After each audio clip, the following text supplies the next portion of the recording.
Amen. Over the past several weeks, we have been studying passages that have given comfort and inspiration to generations of believers over the years, stories of the heroes of the faith, our mothers and fathers of the past, who have endured great suffering and hardship and have kept the faith. And we continue our study of that in Hebrews, reading now from chapter 11, verse 39 through chapter 12, verse 2, about finishing that race.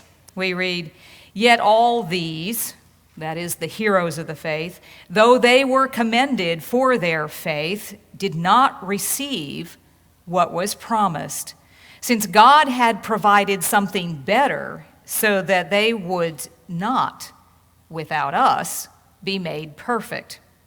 Therefore, since we are surrounded by so great a cloud of witnesses, let us also lay aside every weight and the sin that clings so closely, and let us run with perseverance the race that is set before us, looking to Jesus, the pioneer and perfecter of our faith, who for the sake of the joy that was set before him endured the cross, disregarding its shame, and has taken his seat at the right hand of the throne of God." This is the word of the Lord. Thanks be to God.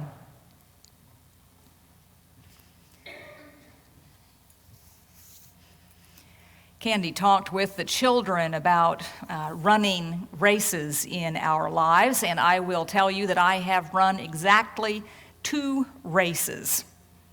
They were both 5K races, just by coincidence, and by further coincidence, they happened to both be mother-daughter affairs. Years ago, when I was in my early 20s, my mom suggested that she wanted to run a 5K, and wouldn't it be lovely if I joined her in that race? And so I did. Years later, more recently, my daughter pressed me into running the second of the 2 5K races. This was for a school fundraiser, and she suggested that it would be lovely if I joined her in that race. Just a coincidence, both of the same distance, and one I was the daughter and the second one the mom.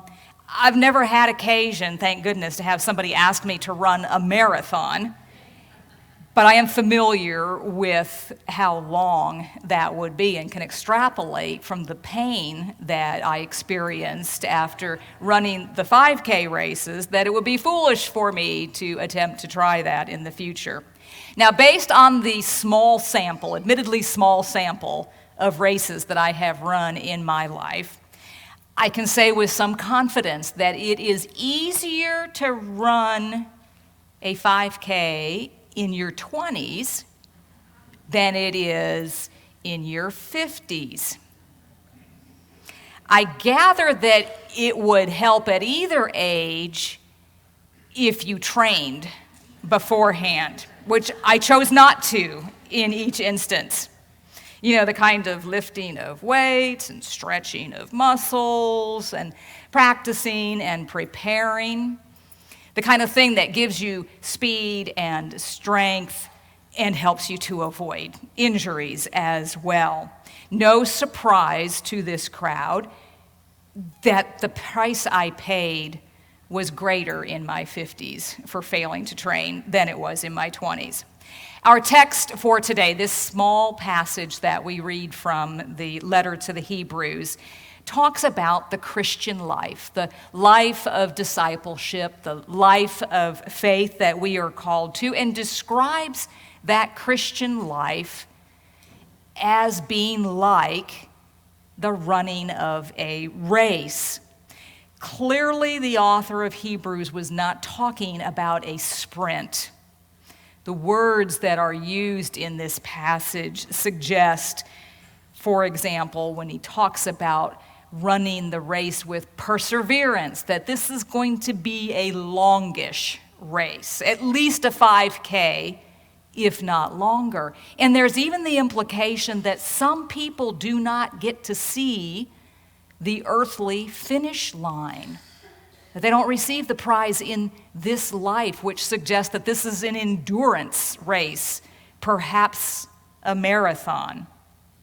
The text also suggests to us that this Christian life that we are called to, the life of discipleship, the life of faith, is perhaps easier than the life as an unbeliever, as a member of our secular culture.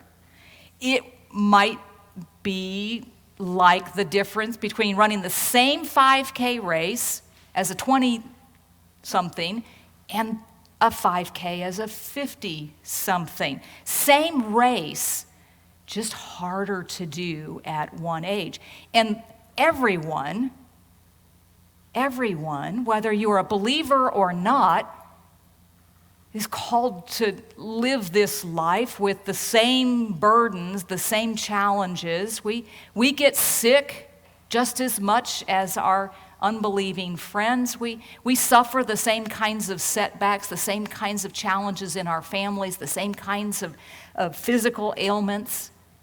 But our text suggests that this life that we are called to live can be easier as a Christian, because we are enabled as Christians to let go of the sin that we carry that holds us down and makes it harder to run the race, because we run the race together with a choir behind us, singing through us, the cloud of witnesses in whose presence we worship today. We run the race together.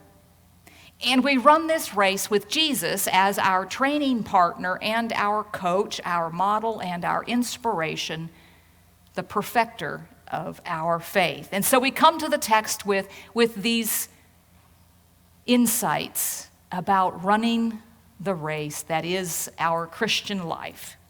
As Christians, we run the race without the burden of sin weighing us down.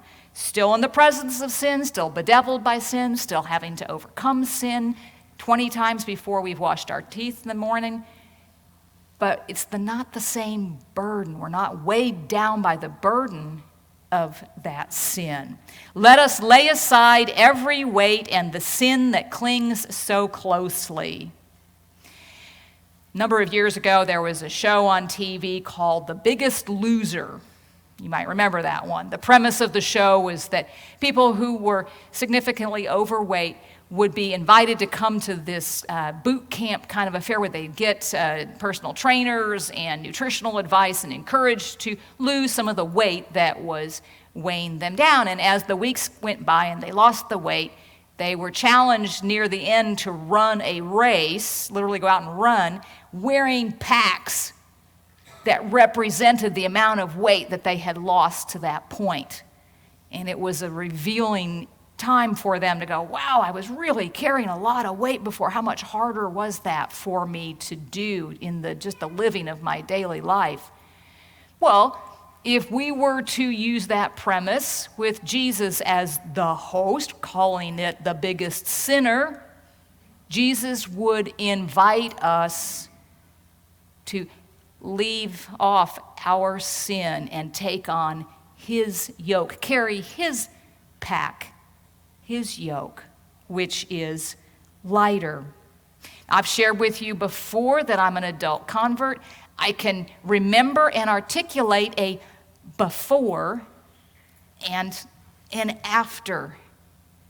I can tell you that there are, in fact, some things that in the living of the same life that is laid out before us, that some things are, in fact, easier as a Christian. Some things you might not think about, but when you have an identity in Christ and you know who you are and whose you are and to whom you belong, it gives you a different perspective, a different focus, a different purpose, a different mission, in my case, a different career, the kinds of things that are changed, that are easier in some respects, without the self-negation, the kind of self-destructive things that come with being an unrepentant sinner, and also the things that we might in our culture lift up as advantages or positives, the kind of selfishness and the kind of self-centeredness and the self-aggrandizement that really, frankly, is hard to keep up the living of that kind of life. It is just easier if you just leave some of that behind.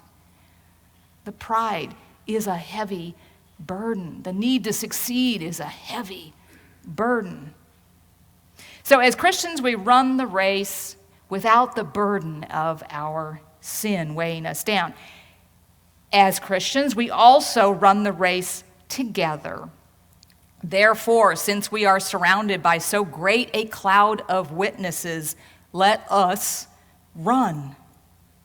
Every few years, you'll see some stories that'll pop up in the news, the kind of human interest story that gives us a warm feeling of someone who has been in a race, like Candy shared with the children, someone who has been injured partway through a race, and either a competitor will stop, or in the story that she shared, someone will hop over the stands to try and help that person. I brought an example of this from the North Dakota State Cross-Country Championships, where the one runner from Fargo South High School was less than a half a mile from the finish line. She suffers an injury to her knee, and the gal who was from Devil's Lake High School stops and gives up her chance to win the race in order to assist the opponent, not just across the finish line, but even further to where she can get some medical treatment. We know this is an older story because it references the fact that the two young women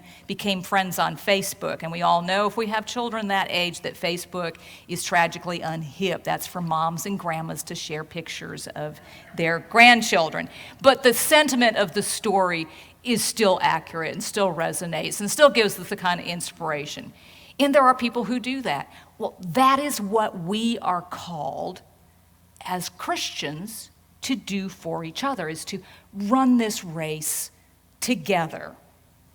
We do that today as we celebrate Rally Day. If you missed the sausage balls at the breakfast, I'm sorry, they were really good, but come for the ice cream after this service to not just enjoy the food and the fellowship, but to remind ourselves to come together as we are called to participate in a Sunday school class or a small group or a discipleship group or a home group or a PW circle, any of these kinds of things, because that is what gives us that sense of running the race together. And in those classes and studies and groups, we actually take up the inspirational writings and witness of the mothers and fathers who have come before and have shared that for us to read and to learn and to be inspired. So we run the race together here now, but also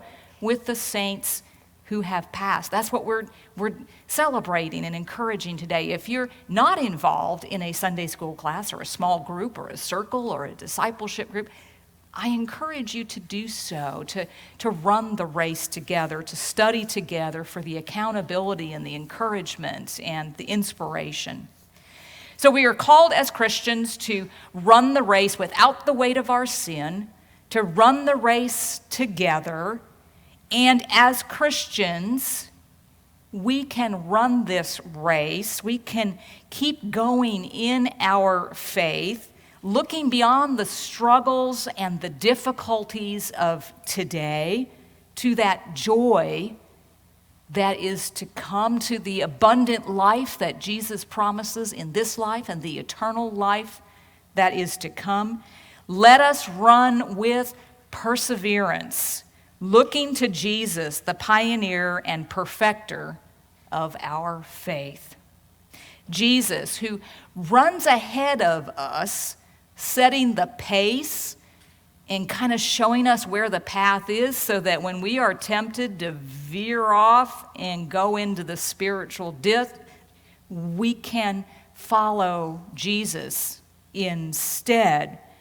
Jesus, who endured the cross for our sake and in our place, suffering the pain and the shame so that we can be made right with God, that we can be restored and redeemed and transformed in our lives. Jesus, who calls us to take up our own cross and to follow after him on this path of faith, loving others as we have been loved, self-sacrificial in our outlook to others, setting aside our own needs so that others can be lifted up in our church, in our community, without regard to our own personal comfort or our convenience or our preference or the things that we desire for ourselves.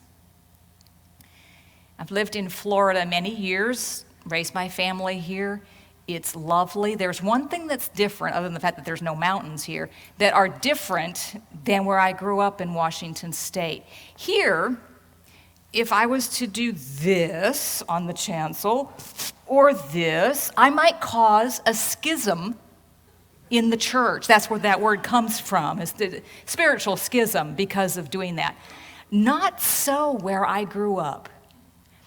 At least back in the day, they didn't continue this tradition, but back when I was in college, there was a tradition that in connection with the playing of the Apple Cup, which is what they played in the football cross-state rivalry, that the fraternities of both colleges would get together and they would run the game ball from one campus to the other. And those of you that have been to Washington and you know what a big state that is and that there is a mountain range in between, this is not a small undertaking. It's a multi-day ultra-marathon race where if you start in Pullman, you're going over at the end of November the high desert plateau, very icy and windy and desolate and cold, and your payoff is the Cascade Mountains, which are snow-packed at that time of year. Or if you start in Seattle and go in the other direction, you get over the Cascades and you go, oh, great, I'm there. No, you're two-thirds of the way still left to go to Pullman.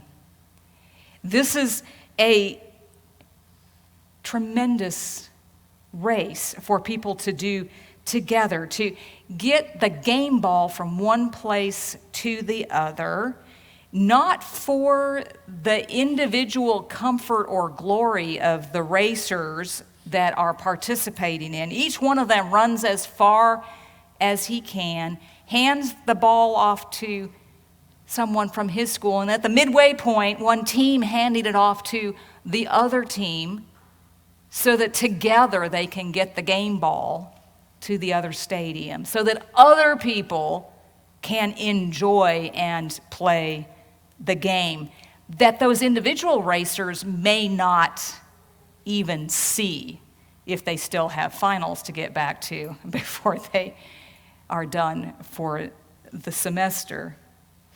As Christians, we are called to run the race without the baggage of our sin, to run the race together, to run the race with perseverance.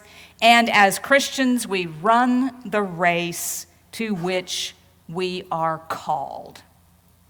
We run the race to which we are called. Let us run the race that is set before us.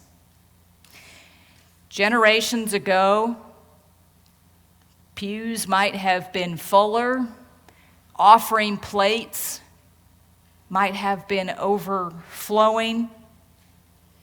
Christian life could be described as being something more like a 5K race, right? Lots of people, a really festive kind of an atmosphere, jostling there, ready to go. Everyone kind of clear on what the course looks like, where things are going to be. You might almost actually be able to see the finish line depending on how it's laid out. There are lots of people cheering you on. And really, even without a whole lot of training, most people could finish one Today, pews aren't quite so full. Offering plates aren't quite so overflowing. This reflects perhaps our reduced physical circumstances, if not our spiritual circumstances. The Christian life today, not a 5K race, but a multi-day, cross-state, ultra-marathon being run under difficult conditions on an uncertain course and without the guarantee that any individual running that race is even going to be able to see in this lifetime that finish line so that other people can enjoy the game. Now, we might sit around and say, well, we wish it was just as easy today as it was back then. We might sit around and say, well, this is just not fair that we're older and broker. Just like it won't do me any good to sit around and say, it was easier for me to run in my 20s, and it's not fair that I'm in my 50s and I am older and more broken down. We can get discouraged and we can quit. Or we can run the race that is set before us. We can run the race that is set before us. This is our race. This is our race. And I hear, as I move from church to church and from group to group of believers, an underlying sentiment that somehow the race that we have today is lesser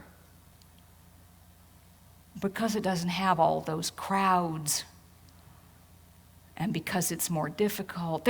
I don't understand where that sentiment comes from, that somehow we think that this is lesser. Maybe it's because we are being marginalized more by our culture and by our friends and our coworkers and our neighbors and even our own family members. And so we're kind of turning inward and becoming more, I don't know if shame is the right word, but maybe more sensitive to what we do versus what's acceptable elsewhere. But there's this sense that it's lesser in some way.